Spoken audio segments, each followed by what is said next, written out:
Today's devotion is Upward Look, titled Christ's Life Touched People, February the 12th. Jesus said, "Suffer the little children, and forbid them not to come unto me, for such is the kingdom of heaven." Matthew 19:14. Our Savior did not live in mysterious seclusion during the year that preceded his public ministry. He lived with his parents at Nazareth and worked with Joseph at the carpenter trade. His life was simple, free from any extravagance or display. When the time came for his public work to begin, he went forth proclaiming the gospel of the kingdom. To the close of his work, he preserved simplicity of habit. He chose his helper from the lower ranks of life. His first disciples were humble fishermen of Galilee. His teaching was so simple that little children understood him, and afterwards might be heard repeating his words.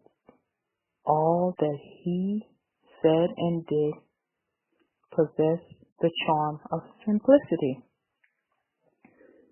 Christ was a close observer, noticing many things that others passed by.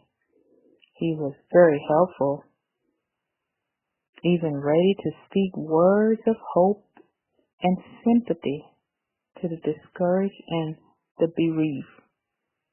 He allowed the crowd to press around him and complain not, though sometimes almost lifted off his feet. When he met at funeral,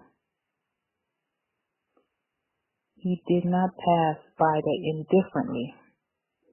Sadness came over his face as he looked upon death, and he wept with the mourners.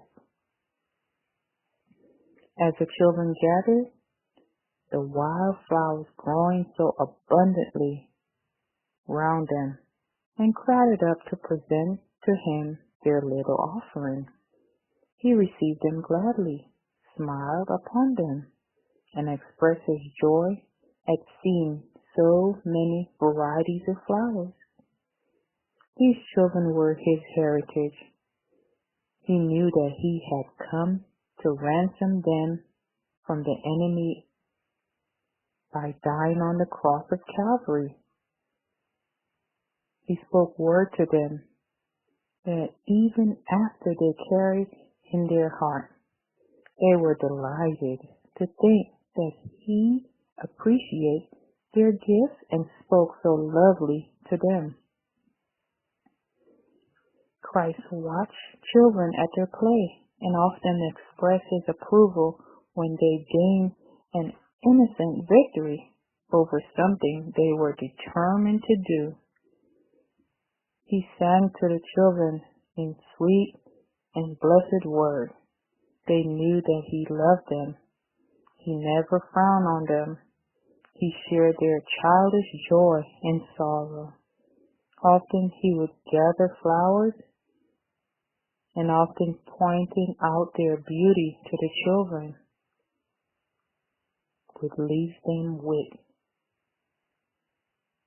them as a gift. He had made the flowers, and he delighted to point out their beauties. It had been said that Jesus never smiled. This is not correct. A child in its innocence and purity called forth from his lips joyous song. Manuscript 20. Parents, I just want to encourage you to take time out with your children. Show them the love of God and also teach them about God. This is what God will want us to do as parents. And I just want to share also some Bible verses. Colossians chapter 3, verse 20 and 21. It reads, "Children, obey your parents in all things, for this is well pleasing unto the Lord. Father, provoke not your children to anger, lest they be discouraged." And we are children of God, and God wants us to obey Him. And I'll share with you Galatians chapter 3 and verse 26. "For ye are all children of God by faith in Jesus." So we are all children of God by faith in Jesus. And Romans 8:16 reads, "The Spirit itself beareth witness with our spirit that we are the children of God." So we are the children of God. Also, 1 John 4:4, it reads, "Ye are of God, little children, and have overcome them, because greater is He that is in you than he that is in the world."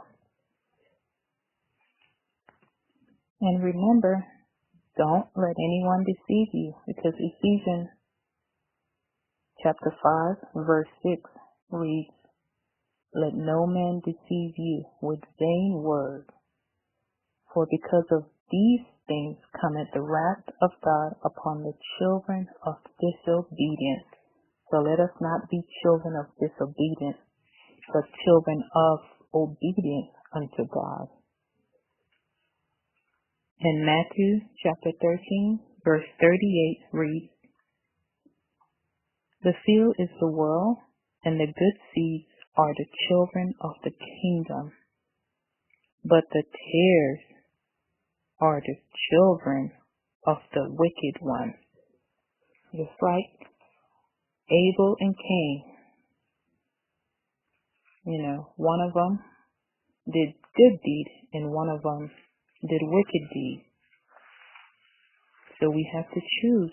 Are we going to follow the Lord, or are we going to follow Satan? Thank you for listening.